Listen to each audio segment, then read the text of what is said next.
আপনি কি কখনো সমুদ্রের নিচে বয়ে যাওয়া স্নোয়ের কথা শুনেছেন, বা নীল আগ্নেয়গিরির কথা, বা মুনবোয়ের কথা?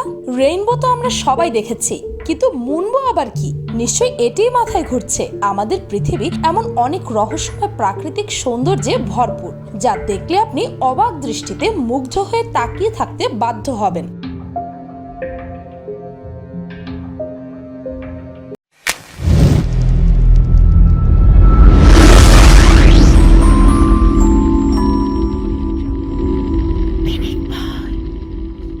নাম্বার 1, আগ্নেয়গিরির কথা শুনলেই মনে হয় টকটকে লাল লাভা গড়ানো উত্তপ্ত পাহাড়ের কথা, কিন্তু ইন্দোনেশিয়ার জাভা অঞ্চলের কাওয়াইজেন আগ্নেয়গিরি এক্ষেত্রে একেবারে ভিন্ন।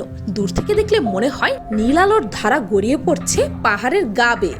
স্থানীয়রা এর নাম দিয়েছেন নীল আগুনের পাহাড়। কাওয়াইজেন আগ্নেয়গিরির লাভা মুখ 100টি। 2002 সালে এটি দিয়ে সর্বশেষ অগ্নুৎপাত হয়েছিল। এরপরই এর বিভিন্ন অংশ থেকে অনবরত সালফার বের হতে থাকে। নীল আলোর রহস্য ব্যাখ্যা করতে গিয়ে বিজ্ঞানীরা বলেন, এই সালফারের বাষ্প বাতাসে মেশার আগে এর থেকে নীলাভ আলো বের হয়। রাতের বেলা এই আলো আরো জোরালো ও মোহনীয় হয়ে ওঠে। নীল আলোর এই আগ্নেয়গিরি দেখতে হলে পাড়ি দিতে হবে 10,000 ফুট পাহাড়ি পথ। পূর্ব জাভা অঞ্চলের বানিওয়াঙ্গি থেকে শক্তিশালী ইঞ্জিনের গাড়িতে করে 2 ঘন্টা পাহাড়ি পথে ছুটতে হবে। এরপর হাঁটা পথ 3 কিলোমিটার ওই পাহাড়ি বাঁকা পথ মারিয়ে তবেই দেখা মিলবে আগ্নেয়গিরির। আগ্নেয়গিরির পাদদেশে গিয়ে জীবনের ঝুঁকি নিয়ে সালফার সংগ্রহ করে স্থানীয় লোকজন। এগুলো বিক্রি করে তারা জীবিকা নির্বাহ করে। Number 2, Waitomo glow worm caves. নিউজিল্যান্ডের নর্থ আইল্যান্ডে এমন এক গুহা আছে যা দেখে আপনার হলিউড মুভি অ্যাভাটারের কথা মনে পড়ে যাবে। 1888 সালে ফ্রেড মেস এবং লোকাল মাউরি চিফটেন টিনোরাওয়ের এক খোঁজের ফলে এই গুহাগুলি আবিষ্কার হয়। মোমের আলোয় একটি ভেলার উপরে একটি ছোট্ট নদীর মধ্যে দিয়ে যাওয়া হয়, যা ক্রমশ মাটির নিচে চলে গেছিল। তাদের যাত্রাপথে ছোট ছোট তারার মতো ঝিলমিল করতে থাকা আলোর দেখা পান তারা। গুহার উপরের সিলিং এর দৃশ্য তাদের মুগ্ধ করেছে। আরো কিছু দূর যাবার পর তাদের চোখে পড়ে লাইমস্টোন, যা বিভিন্ন সাইজ ও শেপে ছিল। রাজস্থানের সোনার কেল্লা যে পাথরের তৈরি, সেই একই পাথরের তৈরি হয়েছে এই গুহাটি। এই গুহার একটি বিশেষ বৈশিষ্ট্য রয়েছে, এখানে ছোটখাটো পোকামাকড় ও ঝিঝি পোকা পাওয়া যায়, কিন্তু এই গুহার প্রধান আকর্ষণ হলো আরাকনোক্যাম্পা লিউমিনাসো মশা আকৃতির ছোট পোকা, যার শরীরের মধ্যে এক ধরনের যৌগের উপস্থিতির জন্য এরা অন্ধকারের মধ্যে আলো ছড়ায়। এই মশাগুলো এই গুহায় 30 মিলিয়ন বছর ধরে আছে। দেখে মনে হবে গুহার মধ্যে রাতের আকাশের তারা ঝিলমিল করছে। Number 3, মুনবো।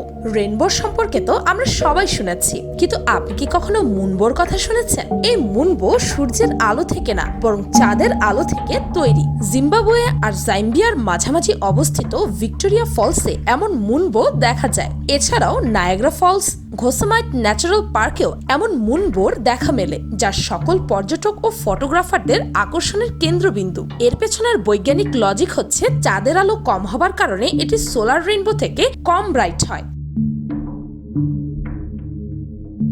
Number 4, giant termite colony. Amazon জঙ্গল পুরোই রহস্যে ঘেরা। এই জঙ্গলে গাছ কাটার জন্য প্রায় 29 কোটি 10 ফুট উঁচু উঁচু ও 30 ফুট চওড়া টিলা দেখা গেছে।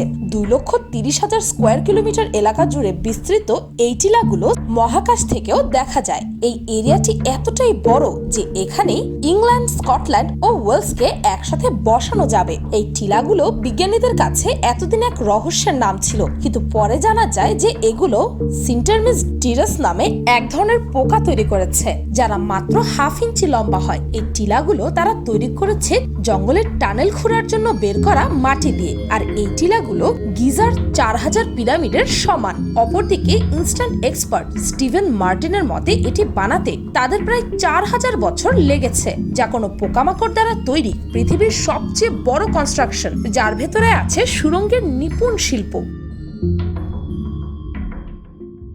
নাম্বার 5, স্কাইকুয়েক।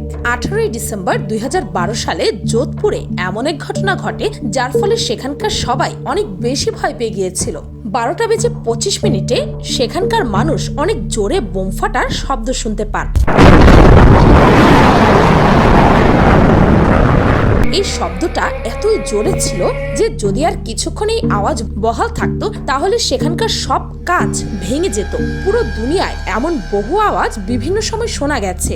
এই আওয়াজের ফলে অনেক সময় ভূমিতে কম্পনও সৃষ্টি হয়। বিজ্ঞানীরা এখনো পর্যন্ত খুঁজে বের করতে পারেননি এটি আসলে কেন হয়, কিন্তু তাদের ধারণা এটি আগ্নেয়গিরির বিস্ফোরণ, উল্কাপিণ্ড পৃথিবীতে পড়ার কারণে হতে পারে। কিন্তু এই স্কাইকোয়েক ছাড়াও ওয়াও সংকেত শুনতে পাওয়া যায়, যাকে ইংরেজিতে বলা হয় ওয়াও সিগন্যাল। এটি একটি ন্যারোব্যান্ড বেতার সংকেত। 1977 সালে 15 আগস্টে ওহাইও স্টেট ইউনিভার্সিটির বিগ এয়ার নামক রেডিও টেলিস্কোপে এই সংকেত ধরা পড়ে। পরবর্তীতে জ্যোতির্বিজ্ঞানী জেরি আর রেহমান সংকেতটি বিশ্লেষণ করতে গিয়ে অভিভূত হয়ে এর কম্পিউটার প্রিন্টআউটের পাশে ওয়াও লেখেন, যা থেকে এই সংকেতের নামকরণ করা হয়। সাধারণত সৌরজগতের ভেতর থেকে এই ধরনের সংকেত আসার কথা নয়। এতে পৃথিবীর বাইরে প্রাণের অস্তিত্বের সম্ভাবনা দেখা যাওয়ায় সংকেতটি সবাইকে অবাক করে দিয়েছিল। এটি 72 সেকেন্ড ধরে বিরাজমান ছিল, কিন্তু এরপর এই সংকেতটি আর পাওয়া যায়নি।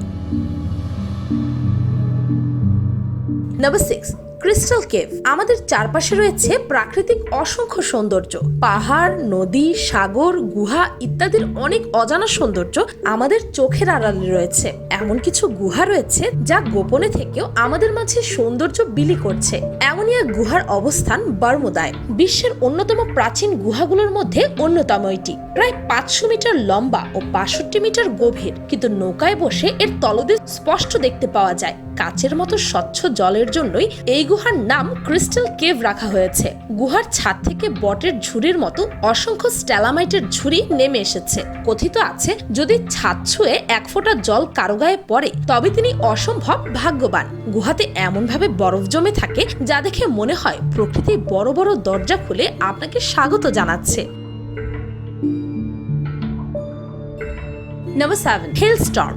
আকাশ থেকে বরফের কণা পড়তে বা শিলাবৃষ্টি হতে তো আপনারা সবাই দেখেছেন, কিন্তু 8 ফেব্রুয়ারি 2018 সালে কর্ডোবা আর্জেন্টিনার প্রায় 4:30টার দিকে শিলাবৃষ্টি শুরু হয়, যেটি দেখতে সবাই পছন্দ করবেন। কিন্তু যখন সময় বাড়তে থাকে তখন এই বৃষ্টির ধরনেও পরিবর্তন হতে থাকে এবং এই সময় খুব বড় বড় সাইজের বরফ আকাশ থেকে পড়তে থাকে। এগুলো এতটাই শক্তিশালী ছিল যে গাড়ির গ্লাসও ভেঙে ফেলেছিল।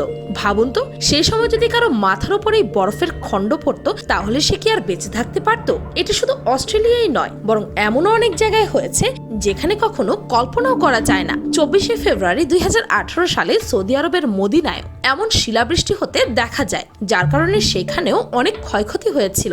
এমনকি এই ঝড় 2015 সালে মেক্সিকোতেও হয়েছিল, যেখানে 5 ফিট উঁচু বরফ জমে গিয়েছিল রাস্তায়। এমনকি মানুষের বাসার ভেতরেও বরফ চলে যায়। এই বরফ পরিষ্কারের জন্য স্বেচ্ছাসেবী দল মোতায়েন করা হয়েছিল। Number 8, flash floods. অনেক বৃষ্টির ফলে পানির ধারা বয়ে আসা এখন কোনো বড় বিষয় না, কিন্তু আপনি যদি এমন কিছু দেখতে পান তবে দেখা মাত্রই দূরে সরে যান। কেননা এখানে শুধু পানিই নয়, বরং পানির সঙ্গে মাটি, গাছের ডাল, বাকড়, পাথর সহ আরো অনেক কিছু আছে। এটি কোনো বৃষ্টি ছাড়াই হঠাৎ করে শুরু হয়ে যায়, যার কারণে কেউ কিছু বুঝে ওঠার আগেই তার জীবন চলে যায়। 2013 সালে ভারতের কেদারনাথে এমনই এক ফ্ল্যাশ ফ্লাড হয়, যার কারণে প্রায় 5000 মানুষ মারা গিয়েছিল। Number 9, mysterious structure. বনবিশেষজ্ঞরা জঙ্গলে এক অদ্ভুত জিনিসের সন্ধান পান, যা কাল্পনিক জাদুঘরের টাওয়ারের সাথে মিলে যায়। এটি ছোট্ট একটি স্ট্রাকচার যা রেশমের তৈরি। এর নাম দেওয়া হয়েছে সিল্কহেঞ্জ। এই স্ট্রাকচারের মাঝে একটি ছোট্ট টাওয়ার থাকে, যেখানে পোকার ডিম থাকে, আর টাওয়ারের চারপাশে থাকে রেশমের তৈরি বেড়া। কিন্তু কেন, এটি আজ পর্যন্ত জানা যায়নি। এই টাওয়ারের ভেতর থেকে ছোট ছোট পোকার বাচ্চাদেরকে তো বের হতে দেখা গেছে, কিন্তু কে এই স্ট্রাকচারটি বানিয়েছে তা আজ পর্যন্ত জানা যায়নি। এমনকি এর আশেপাশেও কোনো কীটপতঙ্গকে দেখা যায় না। বিজ্ঞানীদের মতে যেই পোকাই এই স্ট্রাকচারটি বানিয়েছে সে নিজের বাচ্চাদের অন্য পোকামাকড় থেকে সুরক্ষিত রাখার জন্যই তৈরি করেছে। 2013 সালে এটি প্রথম আবিষ্কার করা হয়, যেটি জর্জিয়ার টেকের ছাত্র ট্রো আলেকজান্ডার খুঁজে পান। এটি প্রথমে পেরুতে দেখা যায়। আলেকজান্ডার যখন এর সম্পর্কে জানার জন্য এটির ছবি সোশ্যাল মিডিয়ায় পোস্ট করেন, তখন জানা যায় এটি আগে কেউ কখনো দেখেনি। Number 10, mysterious river. আমরা সাধারণত নদী আর ঝিল ভূমির ওপরেই বইতে দেখেছি, কিন্তু কেমন হবে যদি আপনি দেখেন সমুদ্রের ভেতরে আরেকটি নদী? কি অবাক হচ্ছেন? কিন্তু এটিই সত্যি। মেক্সিকোর ইউকাটান পেনিনসুলা এলাকায় সেনট অ্যাঞ্জেলিটা নামের একটি শৃঙ্খলা আছে। এই ফটোগ্রাফার অ্যানাটনি বেলোসিন, যিনি একজন স্কুবা ডাইভারও বটে, তিনি কিছু ছবি তোলার জন্য এই শৃঙ্খলের নিচে যান। আর উনি যা দেখতে পান সেটি দেখে তার চোখ কপালে উঠে যায়। তিনি দেখতে পান কিছু গাছ ডালপালা নিচে পড়ে আছে, আবার কিছু গাছ দাঁড়িয়েও আছে, আর সেদিক দিয়ে বয়ে চলেছে নদী। এটি দেখে মনে হবে জঙ্গলের পাশ দিয়ে নদী বয়ে চলেছে। আসলে এই শৃঙ্খল লাইমস্টোন বেডরক ভাঙার ফলে তৈরি হয়েছে, যার মধ্যে আছে ফ্রেশ ওয়াটার ও সল্ট ওয়াটার দুটিই মিশ্রিত। সময়ের সাথে সাথে অর্গানিক মেটালগুলো নিচে যেয়ে ডিকম্পোজ হতে থাকে, যার ফলে হাইড্রোজেন সালফাইডের একটি পাতলা স্তর পড়ে যায়, যেটি সল্ট ওয়াটার ও ফ্রেশ ওয়াটারকে আলাদা করে দেয়। এই হাইড্রোজেন সালফাইডের লেয়ারকে হাইড্রোক্লোইন বলা হয়। এই আন্ডারগ্রাউন্ড রিভার এতটাই বিপজ্জনক যে এখানে হাতে গোনা কয়েকটা জীব ছাড়া আর কেউই বাঁচতে পারে না। এই ভিডিওতে আপনি দেখতেই পাচ্ছেন আন্ডারগ্রাউন্ড রিভারে যাওয়ার ফলে কিভাবে ইলের গায়ে শক লাগছে। আমাদের চারপাশে রয়েছে প্রকৃতির অসংখ্য সৌন্দর্য ও অনেক রহস্য, কিন্তু এর কতটুকুই বা আমরা জানি? আমরা যখনই ভাবি আমরা সকল রহস্যের জাল ভেদ করে ফেলেছি, তখন এমন একটি জিনিস আমাদের সামনে চলে আসে যেটি আমরা কখনো কল্পনাও করতে পারিনি। আপনি জানলে অবাক হবেন যে বিজ্ঞানীরা এখনো আমাদের পৃথিবীর সমুদ্রের প্রায় 95% রহস্য উন্মোচনই করতে পারেনি। এমনকি পৃথিবীতে ঘটে যাওয়া অনেক ঘটনার রহস্যের জাল ছাড়াতে রাত দিন চেষ্টা করে যাচ্ছেন তারা। তাই যদি কেউ ভাবে সে পৃথিবীর সবকিছু জেনে ফেলেছে, তাহলে তার চেয়ে বোকা আর দ্বিতীয়টি নেই, কেননা জানার কোনো শেষ নেই। ভিডিওটি ভালো লাগলে আপনার ফ্রেন্ডস এন্ড ফ্যামিলির সাথে শেয়ার করতে পারেন, আর পিনিক পাই চ্যানেলকে সাবস্ক্রাইব করে বেল আইকনে অল নোটিফিকেশনস অন করতে ভুলবেন না। জানো, শুধুমাত্র এভাবেই পিনিক পাইয়ের প্রতিটি ভিডিওর নোটিফিকেশন আপনার কাছে পৌঁছে যাবে। আর হ্যাঁ, ন্যাচারাল ফেনোমেনা নিয়ে পিনিক পাইয়ের আরো অনেক ভিডিও আছে, সেই ভিডিওগুলোর লিংক এই ভিডিওর ডেসক্রিপশনে পেয়ে যাবেন। আজকের মতো এ পর্যন্তই, দেখা হচ্ছে পরের ভিডিওতে।